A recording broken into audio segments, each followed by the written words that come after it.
Hi, and welcome to this tutorial on the FluxImmersive channel. Today we're going to begin a series of videos looking at the Studio Session Pack. If this kind of content interests you, feel free to subscribe and activate the bell so as not to miss any future videos. The Studio Session Pack is a pack of plugins from Flux containing the essential tools for mixing. Inside we have the ePure EQ, two compressors, Pure and Sierra, the Pure Expander, the Bittersweet Pro Transient Designer, the Pure Limiter, the Urcam Verb Reverb, and finally the Analyzer.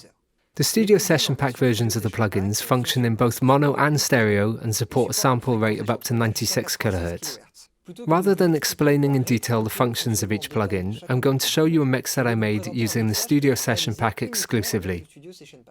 This video series will be split into 4 parts. The first part will be devoted to levels as well as the EQ. The second part will treat the dynamics using the compressors, the expanders and the Bittersweet Pro.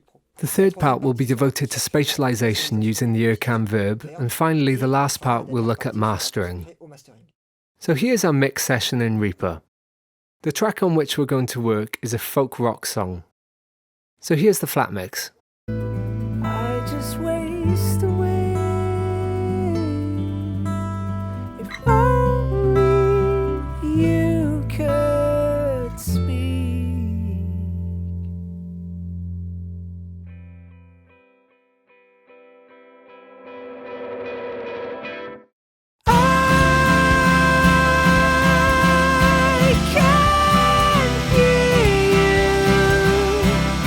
And here's the final mix. I just waste away if only you could speak.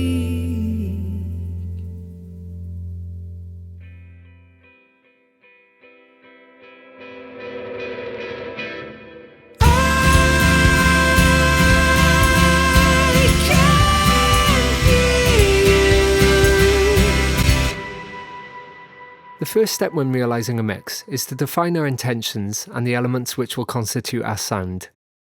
I began with the idea of using the acoustic guitar and the voice as the backbone of the mix. All the rest will be grafted around this, so there'll be 2 sources in the foreground of our mix. Next will be the electric guitars, the percussion and bass, and finally our third layer, the synthesizers, strings and other samples. This prioritization enables me to make a first pass at the levels.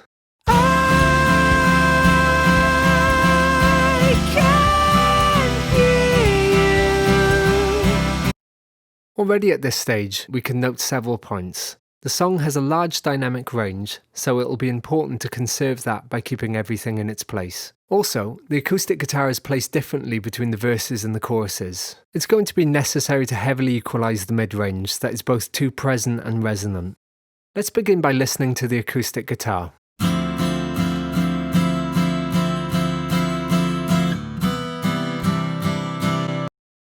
It seems to have enough top end, but it's a little congested in the mid-range.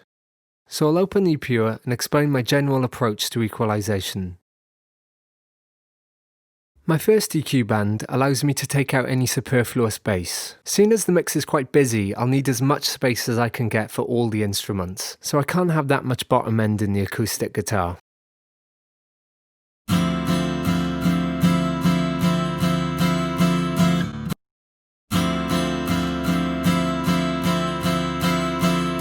Once treated, it becomes clearer which parts of the mid-range need work. A sound engineer friend once described these mid-range frequencies to me as a wah-wah pedal in fixed position, so I'm going to use some narrow bell filters in order to attenuate them.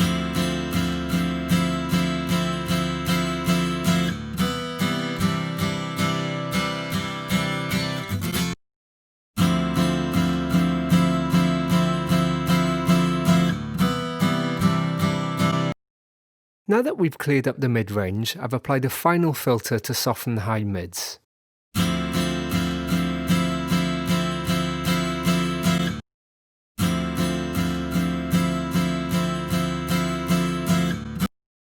Here's the outcome before and after equalization.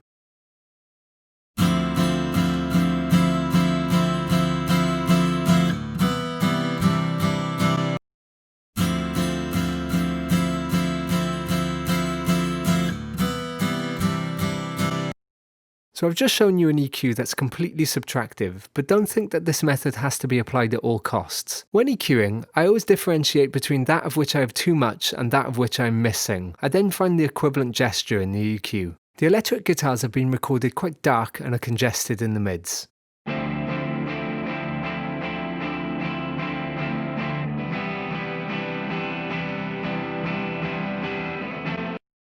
So I've treated each of them in order to resolve this problem.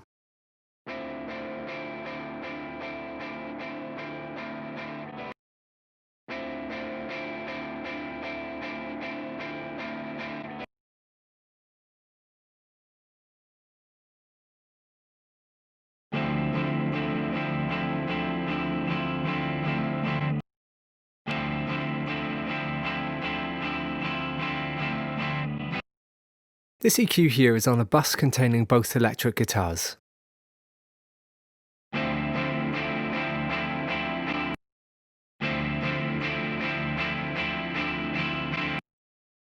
It's quite common in electric guitars to have a bottom-end resonance corresponding to the frequency at which the speaker resonates.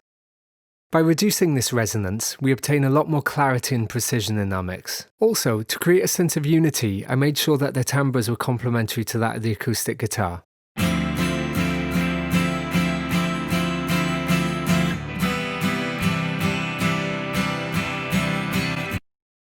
Finally, I applied an EQ to all the guitars together.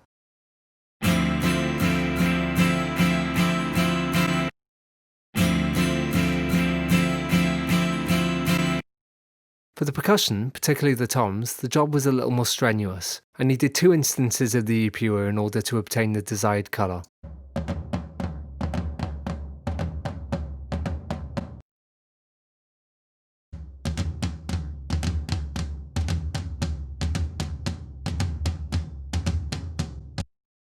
With the first equalizer, I wanted to sculpt the frequency balance of the toms, so I used quite wide filters.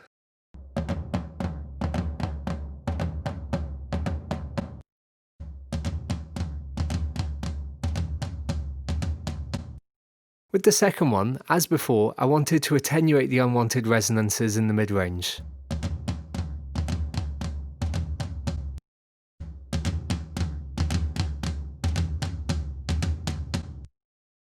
On the kick, the same process of cleaning up the mids.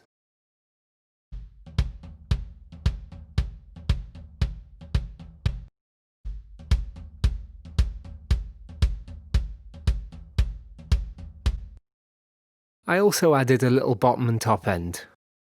The second instance of EQ is here simply to boost around 100 Hz so that the kick stands out on small sound systems that lack bass.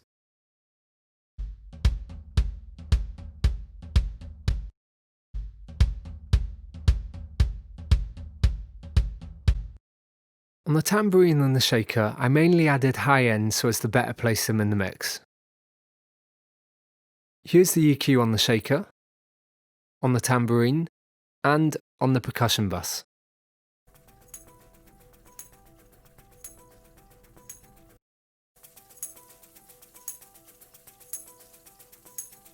With the bass, the problem zone is often found between 1 and 200 Hz. Once again, I've cleaned up these resonances using quite narrow filters. On the electric bass,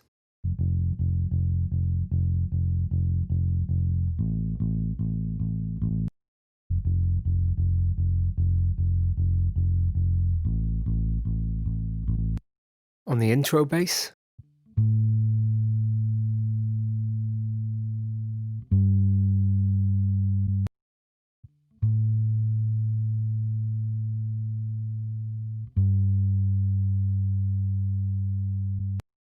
and finally on the synth bass.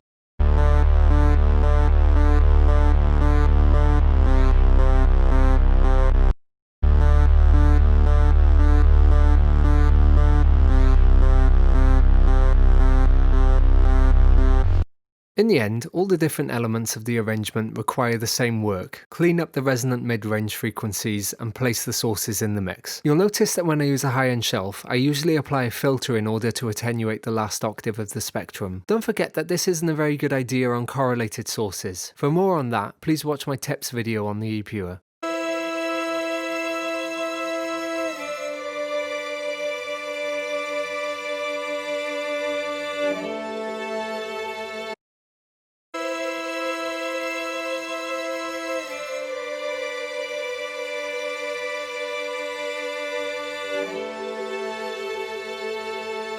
A last word on filters. You'll notice that I rarely use high-pass filters, or in this case, not at all. I must say that I often find them to be inefficient in the context of a studio mix. For me, there's not enough bleed in the bass to justify their use. What's more, seeing as most of our problems come from unwanted resonances, using bell filters, which are themselves resonant, seems to me to be a better idea. To conclude this first overview, we'll now finish with the vocals. Once again, we're going to treat the mid-range resonances. I often find it's easier to hear the unwanted resonances in the voice.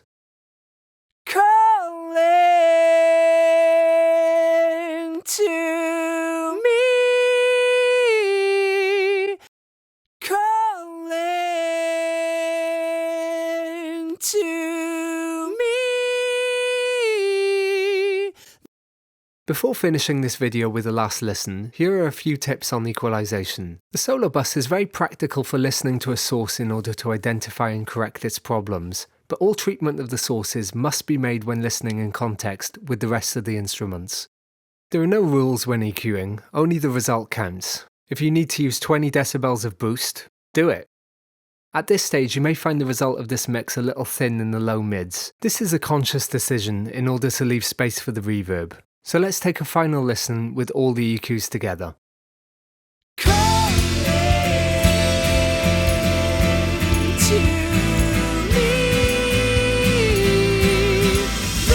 And before the treatment,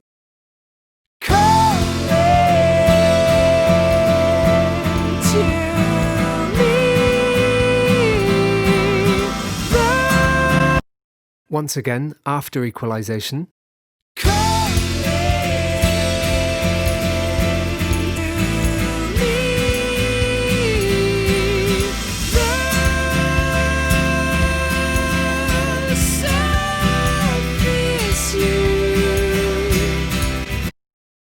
Thanks for watching this video. If you liked it, let us know by leaving a thumbs up and sharing it. Also, feel free to subscribe and activate the bell so as not to miss any future videos. If you have any questions, leave them in the comments below and we'll get back to you. As for me, I'll see you in the next video.